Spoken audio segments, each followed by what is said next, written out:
Hello and welcome back to my gaming channel thing. When we often think about retro, sometimes we don't think about basically the early 2000s like 2004, 5 as being retro. But that is unless you talk about computers and game systems, etc. Now for me, personally, I don't find this retro because I'm old. To me, this would have been a great computer to have, and it's still a decent computer to this day.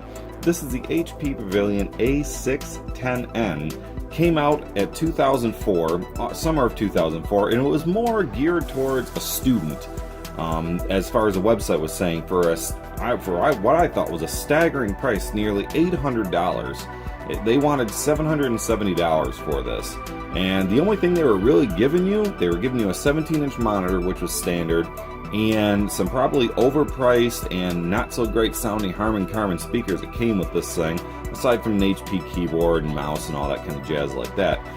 But aside from that, I mean, not only that, but it's running an AMD processor, an Athlon XP, which I thought kind of funny when I seen the price, that it was nearly $800. AMD, to my mind, wasn't worth that much, and especially back then when AMD's confidence, especially customers' confidence, was very low due to their processor's poor performance compared to Intel, even against their Celeron chips. So to me, I thought that was kind of interesting, and I restored this thing, got this back. Now, the review that I came across said it had a floppy drive in it. Well, that's the exact model they reviewed. And if you even look at the picture on the actual website itself, where this review came from, the system that you're showing, it shows that plate. So it never had a floppy drive in it. I'm not sure, maybe they didn't fully take a look at it, but floppy drive is completely gone. Other noteworthy things that might have driven up the price, it's got it's got two ROM drives. It's got a DVD ROM and a CD writer, HD ROM. Not HD, it's just a CD writer. Play CDs and all that shit. So I mean, maybe that's where it came from. They were packaging that as a full entertainment system. But as far as entertainment were to go, they kind of left a lot of things on the table. Within the same review, the pros are the thing has great, it's great for photo editing and videos and things like that. And then the next thing they go is, well, it's not great for gaming because it's got a built-in, 64 megabyte video card, GPU. Well, so it's not that great in essence. They were comparing it to gaming, which, to be fair, 64 megabytes, even in that time for most games that you wanted to play, really wasn't enough to play it anyways. So as far as gaming were to go, virtually none, unless you wanted to play like Polar Bowler or something stupid like that, which I do have installed on this thing. I thought it was interesting.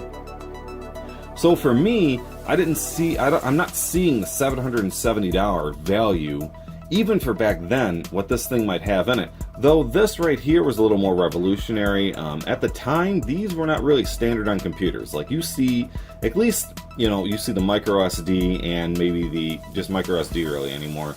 But as far as these would go, as far as I could tell, these actually weren't really standard on every computer till about 2009 is when you started seeing a lot of these crop up on computers.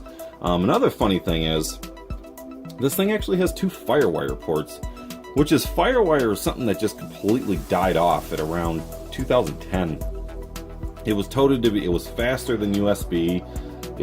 Obviously it was touted to be faster than USB. It was set up that way. Apple fully endorsed it. And then somewhere along the line, it just disappeared. It looked like FireWire was going to take over at one point, and then USB 3.0 came along and smoked FireWire out of the water. And ever since then, FireWire's been a thing of the past. It was more or less an Apple thing. A lot of people said you had the miniature one, and then you also have the full-size one. It's got two ports of FireWire on it, so it was trying to insulate itself. But at the same time, let's take a look on the inside of this thing, because that's where in my mind, that's where this PC gets a little bit interesting. It's got a very unique motherboard in it, which by today's standards is obsolete, but yet not really. When I saw the inside of this, I couldn't actually believe it, what I was seeing, because you don't see too many boards exist like this today. Alright, let's see if we can crack this case open. It's very nice. They got these nice little case screws up here, and down here. Very easy to access the inside of this thing. Now, this computer did come with a 160 gig hard drive, which was a decent size for the time, but it only came with 512 RAM, which was about average for a 2004 computer. But at the same time, for all the entertainment stuff that was supposedly having, I thought that was kind of lackluster. It's been boosted to 1 gig, which is perfectly fine with Windows XP. But what's funny is when you get inside this thing, man, my lighting should really be better. But when you get inside this thing, you can actually see, like, this video card wasn't here. I just added a standalone. This is, I believe, just a cheap NVIDIA GeForce 4 chip that's only got 64 megs of RAM in it, which is the same as the onboard, but the video runs smoother. And of course, you got your serial modem right there, not your serial modem, your dial-up modem right there. All that fun jazz. Well, what's inside is really, but it's really what's down here. See if I can move these wires out of my light. That caught my attention. Damn it, keeps covering shit up. Computer wire management is hell. And this is about what you'd expect for a PC that's pretty much a factory PC that you didn't build yourself. As wire management is clearly gone out the window. I gotta change the lighting. Didn't do much better, but it did a little bit better. Not only did this thing have it, more or less everything is supported by the old PATA. These interface the ribbon cables. But what's funny is for the actual ports that it has on it, it's got 2 of these ports on it, and there's a floppy port in there somewhere. If I can move this and the lighting was a little bit better, you could see the actual floppy port right there. So I mean, you could definitely put a floppy drive on this. But what I really found interesting about this board is you could actually put the newer SATAs on here. There's actually 2 SATAs, 2 ports, SATA 1 and SATA 2, which I thought was completely interesting, because you could essentially expand this thing and put either 2 more you could essentially put 2 more hard drives in here, or as many as your ribbon cables can handle if you use slave or master or whatnot. You could actually expand that way beyond this case's capability, which I find unique. And this is a period of time where everything was starting to transition over from, your ribbon cable, serial cables to SATA.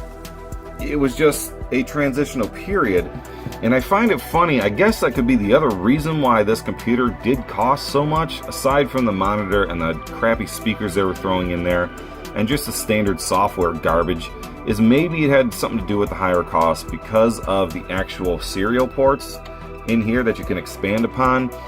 Because aside from that, the board only maxes out at 2 gigs, which I guess for that time era works out just fine. I mean, if you were to put 2 gigs in here, you could easily run Windows 7, without any problems. You might be able to run Windows 8, though it would be kind of tough on that processor since it's only a single core 2.1 gigahertz processor, and it's an AMD XP at 3000. So obviously we have, there's that right there. You got the little CPU fans, and the power supply is a fairly modest 250, but I wanted to put a bigger card in here, but it's harder to find not video cards, harder to find power supplies that are rarely on the cheap that support, the old style. Shit.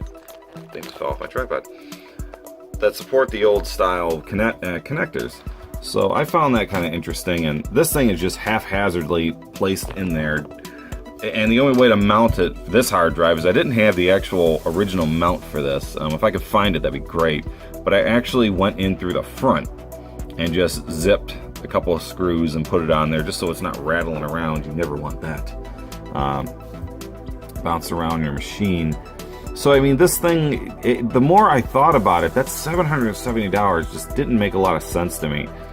And the more I picked this thing apart, the more it really, I think they were trying to sell you the monitor, the complete package, monitor and the speakers as like a big entertainment thing. And they even say that on the review as you get a vibrant 17-inch color monitor and you get the Harman Kardon speakers as like their selling point. I don't think it's necessarily worth that. Not only that, the speakers weren't powered, but what's funny is if we move this thing to the back, is it's right here. It actually says powered speakers required for sound, which is absolute bullshit, because I plugged, maybe it's powered speakers needed for sound. I don't believe that's the case, because the Harman Kardons they were showing, I don't think it had power to it. I think it was just standard power. And that's another thing that's interesting. There's the other Firewire. It's got built-in Ethernet. You know, it's got your audio in, out. I could put another, if I really wanted to, I have a couple of Sound Blast cards I can actually lodge in this thing without any issue. There's the onboard video, the old parallel port, serial port, which, depending on what computer configurations you get today, some computers have these still and some computers don't. And more or less is just, you'll find them more on business machines. And then you have your really old, that these things are long gone, your PS2 connectors for your keyboard and mouse.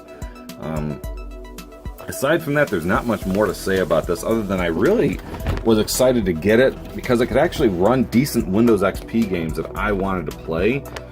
And I'm looking to get a bigger video card, and as well as get a bigger power supply. That son of a bitch needs it.